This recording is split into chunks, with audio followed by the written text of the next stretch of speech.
Hello, citizens of the world. We are anonymous.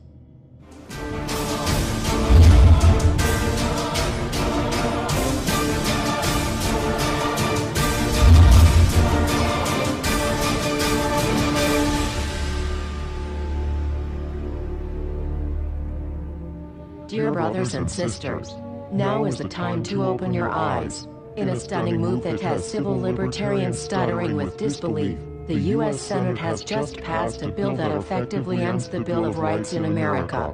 The National Defense Authorization Act is being called the most traitorous act ever witnessed in the Senate, and the language of the bill is cleverly designed to make you think it doesn't apply to Americans. But toward the end of the bill, it essentially says it can apply to Americans if we want it to. Bill summary and status. 112th Congress, 2011 to 2012, S. 1867. Latest title, National Defense Authorization Act 4. This bill, passed late last night in a 93-7 vote, declares the entire USA to be a battleground upon which U.S. military forces can operate with impunity, overriding posse comitatus and granting the military the unchecked power to arrest, detain, interrogate and even assassinate U.S. citizens with impunity. Even Wired magazine was outraged at this bill, reporting, Senate wants the military to lock you up without trial. The detention mandate to use indefinite military detention in terrorism cases isn't limited to foreigners. It's confusing, because two different sections of the bill seem to contradict each other. But in the judgment of the University of Texas Robert Chesney, a nonpartisan authority on military detention, U.S. citizens are included in the grant of detention authority. The passage of this law is nothing less than an outright declaration of war against the American people by the military-connected power elite.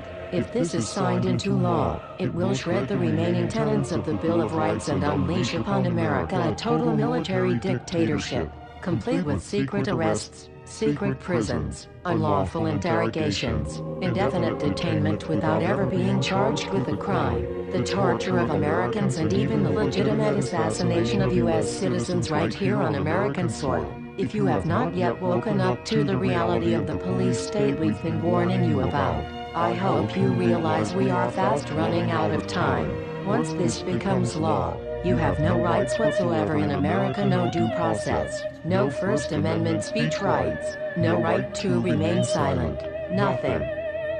The U.S. Senate does not want us to speak. I suspect even now orders are being shouted into telephones and men with guns will soon be on their way. Why? Because while the truncheon may be used in lieu of conversation, words will always retain their power. Words offer the means to meaning and for those who will listen, the enunciation of truth.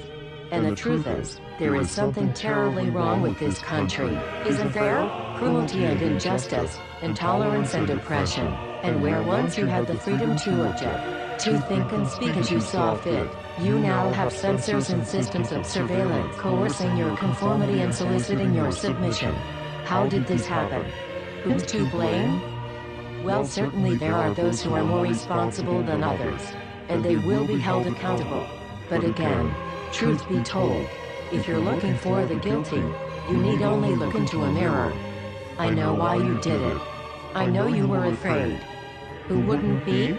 War, terror, disease. There were a myriad of problems which conspired to corrupt your reason and rob you of your common sense. Fear got the best of you, and in your panic, you turned to the now president in command, Barack Obama. He promised you order. He promised you peace. And all he demanded in return was your silent, obedient consent. More than 400 years ago, a great citizen wished to embed the 5th of November forever in our memory. His hope was to remind the world that fairness, justice, and freedom are more than words, they are perspectives. So if you've seen nothing, if the crimes of this government remain unknown to you, then I would suggest that you allow the 5th of November to pass unmarked. But if you see what I see, if you feel as I feel, and if you would seek as I seek, then I ask you to stand beside one another, 1 year from November 5th, 2011, outside the gates of every courthouse of every city demanding our rights. Together we stand against the injustice of our own government. We are anonymous. We are legion. United as one. divided by 0. We do not forgive censorship. We do not forget oppression. U.S. Senate. Expect us.